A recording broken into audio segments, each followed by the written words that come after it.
Howdy folks, Parker Peters here, and today we're going to be taking a look at Rumble Roses. Let's get right into it. The pro wrestling genre of video games has been around since time immemorial. And why not? Pro wrestling is a sport which naturally lends itself to video games. From its short and competitive nature, to the colorful and over-the-top cast, to the wacky and violent signature moves of the best pro wrestlers, wrestling loves video games, and video games love wrestling. The lion's share of wrestling games, like most sports genres, have been licensed from the WWE, with only a few original titles coming out. Today we're checking out one of those original titles, an all-female pro wrestling game from Konami, Rumble Roses. That's right, a no boys allowed affair, complete with bikinis, mud pits, and jiggle physics. How much fan service does this game have? Some, but more on that later. I'll be rating Rumble Roses using the Parker Peters Plays patented 40-point scoring system. Patent pending. If you aren't familiar, and why would you be, don't worry. Just know I'm going to give this game a weighted score with most of the weight shifted to the gameplay side of things. Now without any further stalling for time, here's the review. This is a fighting game, okay? The story, or what bits of story are there, are merely there for character flavoring, and are exclusively delivered through cutscenes sandwiched between the wrestling bouts in story mode. For what it's worth, the story is extremely accurate to what you might imagine the plot in any pro wrestling TV show might be. The Rumble Rose is an all-female pro wrestling competition, which attracts competitors from around the world, blah blah blah. There's an evil doctor who brainwashes good wrestlers into being bad wrestlers, and yeah, it's not a great story. But it sure as shit is a TV wrestling story. Good job, Konami. To sweeten the deal, that plot element involving an evil doctor turning good wrestlers into bad actually ties into gameplay, but more on that later. Rumble Roses, if you aren't able to tell from the footage, is a fairly fan service heavy game, and as such the graphics, or at least the visual design, had better be good, right?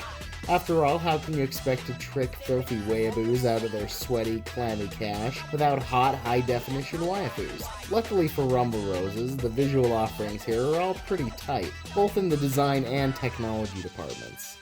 The art direction of the game is pretty consistent with that early 2000s edgy pro wrestling aesthetic, but Rumble Roses still manages to inject some color and some poppy, interesting character design into an otherwise drab, black and gray dominated genre.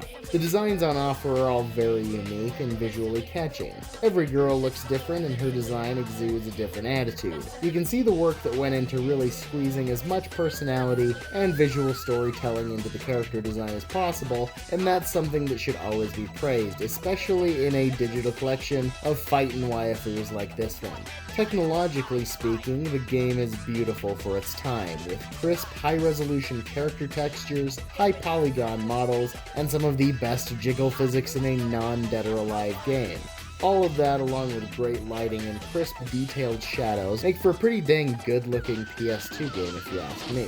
On the negative side, the animations on offer, while serviceable, are a bit stiff at times and downright off-putting at others. Some of the effects attempted to, like this muddy water they've got going on, while cool, ends up being more uncanny and distracting than anything else. Overall, the game is pretty easy on the eyes, and that's not a bad thing, though visuals may be the game's strongest point, and you never want visuals to be your game's only strong point. Visuals score a 4 out of 5. The presentation of Rumble Roses is a product of its time. The glitz and glam of early 2000s extreme sports wraps itself around Rumble Roses, but stops short of dousing the game in Axe body spray, settling instead on theming that tells you exactly what Rumble Roses is here to do, kick some ass, but in the confines of structured rules and boundaries. Rumble Roses' user interface is functional. It is utilitarian in the true sense that there are no frills, just clearly labeled and marked menus and on-screen icons and prompts that are clean and understandable. No sins were committed in the presentation of Rumble Roses. All of this utility-based user interface is themed nicely, and generic fonts are gussied up a bit, but when it's all said and done and everything is slapped up there on the screen, the UI of Rumble Roses comes off just a little bit boring. Sometimes, though, boring pays the bills, and the menus in Rumble Roses are nothing if not readable and easy to navigate, and I guess that's what really matters. presentation scrapes by with a 3 out of 5. So Rumble Roses was apparently made in a time before acting was invented, and the voiceover work here is absolute garbage. Just across the board garbage. I am only here looking for my wayward student. She has red hair and pigtails, big eyes, and is quite an attractive young lady. Wow, that's quite some ninja trick. Watch your mouth, Missy. I cannot let you be a bad role model. What you gonna do about it? Bloody Shadow, bad lady. She steals goats. What's that you say? I'm a trash man? That's my character. I'm the trash man. Well, good news. There is a metric shit ton of voice acting in this game, and it is all trash. Just as stiff as the intended audience of Rumble Roses while playing Rumble Roses. In a single word, it is bad. But it's all not rotten in audio country, no, because Rumble Roses has a pretty decent soundtrack, with some standout work from famed Silent Hill composer Akira Yamaoka. Yeah, crazy, right? The music in this game is a mix of hard rock, hip-hop, and club beats, your generic early 2000s affair, but it's pulled off rather well in a soundtrack that neither gets old nor repetitive, it just kind of melts in with the action. Sound effects too are satisfying, and every skin slap, mat tap, and mud splash sounds exactly as you would expect, and is delivered in a mix that works well for audio feedback. The audio design, voice acting aside, is pretty good. The audio design, voice acting considered, is pretty lopsided. A disappointing 6 out of 10 for audio. Rumble Roses was developed by Yuke, the same developer as WWE SmackDown Here Comes the Pain, and utilizes the same engine.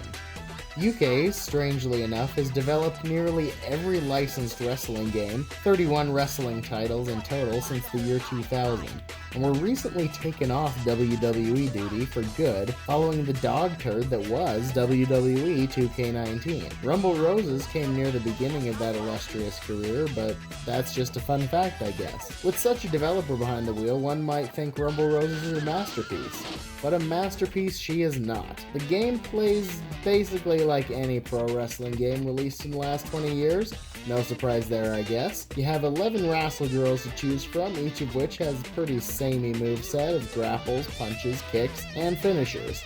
Each girl has her own signature moves, but they all control more or less the same. Your wrestle girl of choice is paired off against a colorful opponent, and you are tasked with wearing down their stamina to get them in a pin to win.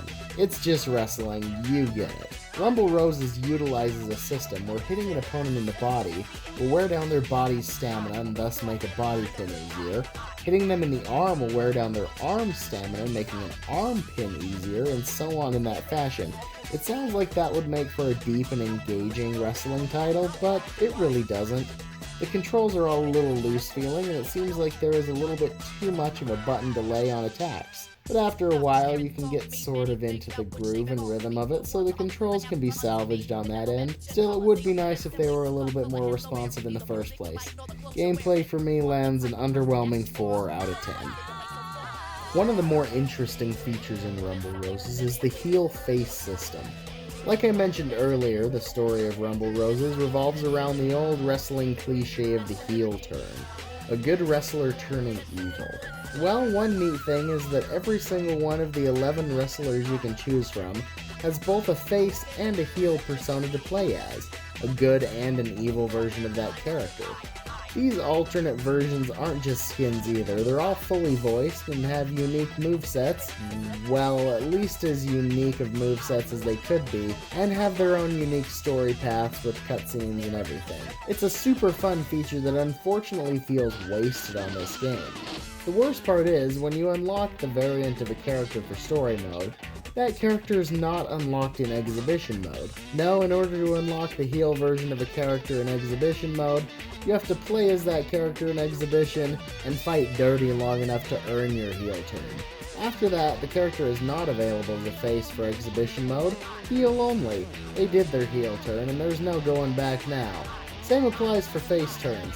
This essentially limits the exhibition mode to 11 characters at any given time, rather than the full 22-character roster. Such a fun premise, wasted and limited by such poor design choices. Also lacking is the game's selection of stages. I count only 3 real stages, including the wrestling arena, the mud pit, and the wrestling arena but with some sort of Temple of Doom decoration. And that's it really. There are no exotic locales, no unique or special stages, just some wrestling arenas, and that's just disappointing, really. You get a few more modes, like the obligatory locker room mode that lets you ogle the talent and listen to some voice clips if that's really your style, I guess, and yeah, that pretty much sums up the gameplay, and oh wait, there is mud wrestling, but it's an awful half-baked game mode that's shoehorned into 1 round for every character's story mode path. The mud looks like chocolate milk. To be honest, this game mode is just off-putting, and was done away with completely in the sequel, Rumble Roses XX. That's right, there was a sequel. The longevity of Rumble Roses is a pretty average 5 out of 10.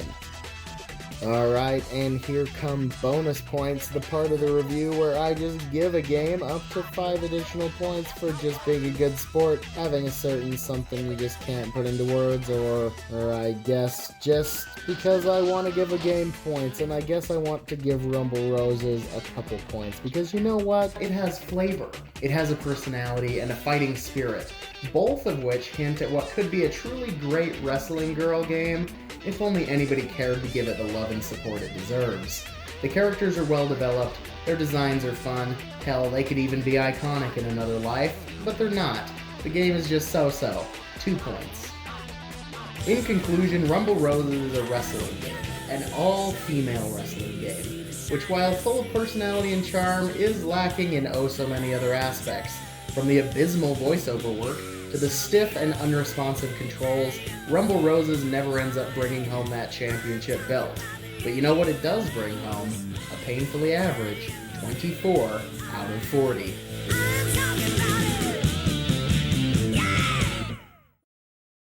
And there you have it, Rumble Roses for the PlayStation 2. I like this game. I like the sequel a lot better, but what do you think? Have you played it? Did you like it? Did you hate it? What would you rate it? Tell me below. Remember to like, comment, and subscribe, and I'll see you next time. Parker Peters Plays has been brought to you by viewers like you. Check out my Patreon. Thank you.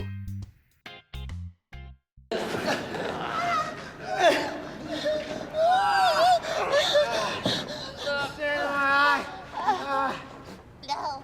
Oh, God. Who wants to see that? No, but that's what people want.